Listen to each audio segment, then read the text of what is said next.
Hi hello ಎಲ್ರಿಗೂ ನಮಸ್ಕಾರ. ಅನುಗ್ರಹ 123 ಚಾನಲ್ಗೆ ಎಲ್ರಿಗೂ ಸ್ವಾಗತ. ಇವತ್ತು ಬೆಳಗ್ಗೆನೇ ಒಂದು ಡಿಟಾಕ್ಸ್ ಡ್ರಿಂಕ್ ಮಾಡ್ಕೊಳ್ಳೋಣ ಅಂಥೇಳಿ ಇವತ್ತು ಬಾಳೆ ದಿಂಡಿಂದ ಒಂದು ಜ್ಯೂಸ್ ಮಾಡ್ಕೊಳ್ತಾ ಇದ್ದೀನಿ. ಈ ಬಾಳೆ ದಿಂಡಿನ ಜ್ಯೂಸ್ ಕುಡಿಯೋದ್ರಿಂದ ನನಗಂತೂ ಬಹಳ ಅಂದರೆ ಬಹಳನೇ ಬೆನಿಫಿಟ್ಟೇ ಆಗಿದೆ ಅಂತಲೇ ಹೇಳ್ಬೋದು. ಯಾಕಪ್ಪ ಅಂತಂದರೆ ನನ್ನ ಹೊಟ್ಟೆಯಲ್ಲಿ ಕಿಡ್ನಿಲಿ ಸ್ಟೋನ್ ಇತ್ತು. ಸೊ ಈ ಜ್ಯೂಸ್ ನಾನು ಕಂಟಿನ್ಯೂಸ್ ಆಗಿ ಒಂದು ವಾರ ತೊಗೊಂಡಿದ್ರಿಂದ ಕಿಡ್ನಿಯಲ್ಲಿ ಇದ್ದಂಥ ಸ್ಟೋನ್ಗಳು ಯೂರಿನ್ ಮುಖಾಂತರ ನನಗೆ ಆಚೆನೇ ಬಂದುಬಿಡ್ತು. ಇದಂತೂ ನನಗೆ ತುಂಬ ಅಂದರೆ ತುಂಬಾ ಉಪಯುಕ್ತ ಆಯಿತು. ಆ ನೋವು ಯಾರಿಗೆ ಬೇಕು ಅಂತ ಅನಿಸುತ್ತಲ್ವ, ಹೊಟ್ಟೆಯಲ್ಲಿ ನೋವಾದಾಗಂತೂ, ಕಲ್ಲಿದ್ದಾಗ ನೋವಾಗೋದಂತೂ ಸಿಕ್ಕಾಪಟ್ಟೆ ನೋವಾಗುತ್ತೆ. ನನಗಂತೂ ಅದು ಪರ್ಸ್ನಲಿ ನನಗಂತೂ ಎಕ್ಸ್ಪೀರಿಯೆನ್ಸ್ ಆಗಿದೆ. ಸೊ ಹಾಗಾಗಿ ಹೇಳಿದೆ ಅಷ್ಟೇ. ಈ ರೀತಿಯ ಜ್ಯೂಸು ಇವಾಗ ಹೊಟ್ಟೆಲಿ ಕಲ್ಲಿಲ್ಲ ಆದ್ರೂ ಕೂಡ ನಾನು ಇದನ್ನು ಕಂಟಿನ್ಯೂ ಮಾಡ್ಕೊಂಡು ಹೋಗ್ತಾಯಿದ್ದೀನಿ. ಯಾಕಂದರೆ ಹೊಟ್ಟೆಲಿ ಕಲ್ಲು ಸಾಮಾನ್ಯವಾಗಿ ಮತ್ತೆ ರಿಪೀಟ್ ಆಗ್ತಾನೇ ಇರುತ್ತೆ ಅಂತಲೇ ಹೇಳ್ತಾರೆ. ಅದಕ್ಕಾಗಿ ಈ ಜ್ಯೂಸನ್ನ ನಾನು ವಾರಕ್ಕೆ ಒಂದ್ಸರಿ ಇಲ್ಲ 15 ದಿವಸಕ್ಕೆ ಒಂದ್ಸರಿನಾದ್ರೂ ನಾನು ಇದನ್ನು ಮಾಡಿ ಕುಡಿತೀನಿ. ನನಗಂತೂ ಭಾಳ ಬೆನಿಫಿಟ್ ಆಗಿದೆ, ನಿಮಗೂ ಉಪಯೋಗ ಆಗ್ಬೋದು ಅನ್ನೋದಕ್ಕೋಸ್ಕರ ನಾನು ಹೇಳ್ತಾ ಇದ್ದೀನಿ ಅಷ್ಟೇ.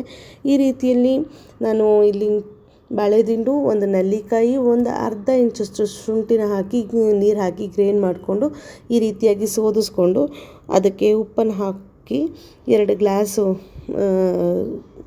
ರೆಡಿ ಮಾಡಿಕೊಂಡು ಕುಡಿತೀವಿ. ನಾನು ಮತ್ತು ನಮ್ಮ ಯಜಮಾನ್ರು ಇಬ್ಬರು ಕೂಡ ಕುಡಿತೀವಿ.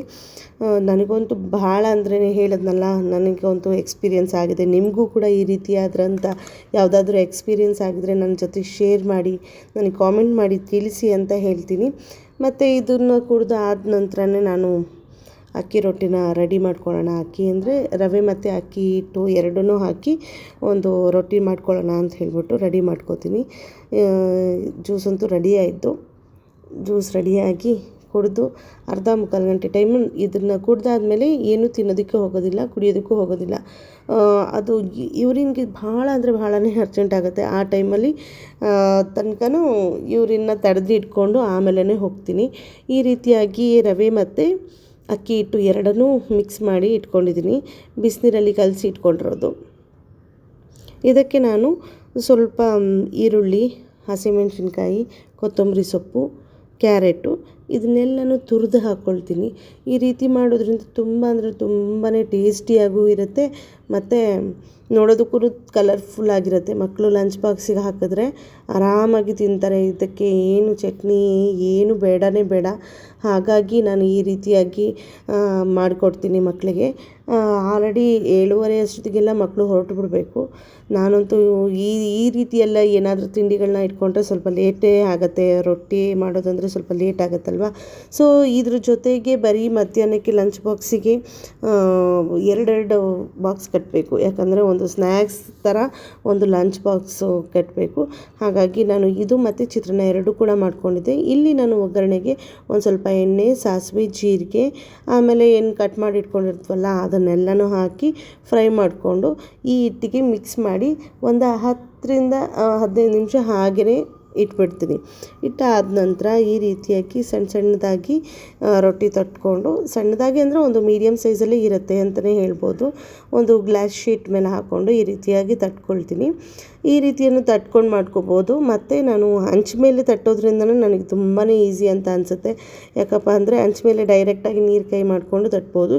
ಈ ರೀತಿಯಾಗಿ ಮಾಡಿದ್ರೆ, ಈ ರೀತಿ ಗ್ಲಾಸ್ ಶೀಟ್ ಮೇಲೆ ಹಾಕಿ ಮಾಡ್ತಾಯಿದ್ರೆ ಒಂದೊಂದು ಸರಿ ಹರಿದೋಗುತ್ತೆ, ಒಂದೊಂದು ಸರಿ ತುಂಬಾ ಚೆನ್ನಾಗಿ ಬರುತ್ತೆ.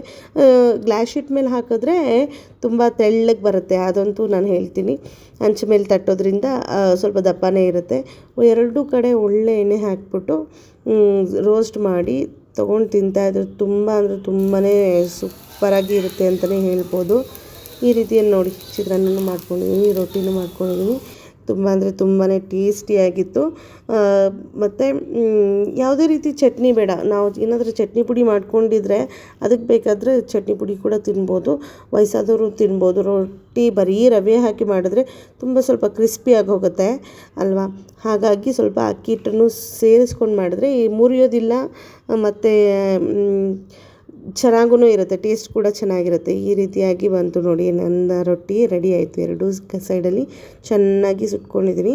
ತುಂಬ ಅಂದರೆ ತುಂಬಾ ಟೇಸ್ಟಿಯಾಗಿ ಬಂದಿತ್ತು. ಈ ವಿಡಿಯೋ ನಿಮಗೂ ಎಲ್ರಿಗೂ ಇಷ್ಟ ಆಗಿರುತ್ತೆ ಅಂತ ಅಂದ್ಕೊಂಡಿದ್ದೀನಿ. ಇಷ್ಟ ಆಗಿದರೆ ದಯವಿಟ್ಟು ಒಂದು ಲೈಕ್, ಶೇರ್, ಕಾಮೆಂಟ್ ಹಾಗೂ ಸಬ್ಸ್ಕ್ರೈಬ್ ಮಾಡಿ ನನಗೆ ಸಪೋರ್ಟ್ ಮಾಡಿ ಅಂತಲೇ ಕೇಳ್ಕೊಳ್ತೀನಿ. ಹೇಗಿತ್ತು ಈ ರೊಟ್ಟಿ ರೆಸಿಪಿ ಅಂತ ಹೇಳಿ ನನಗೆ ಕಾಮೆಂಟ್ ಮಾಡಿ ತಿಳಿಸಿ. ಓಕೆನಾ? ಬಾಯ್.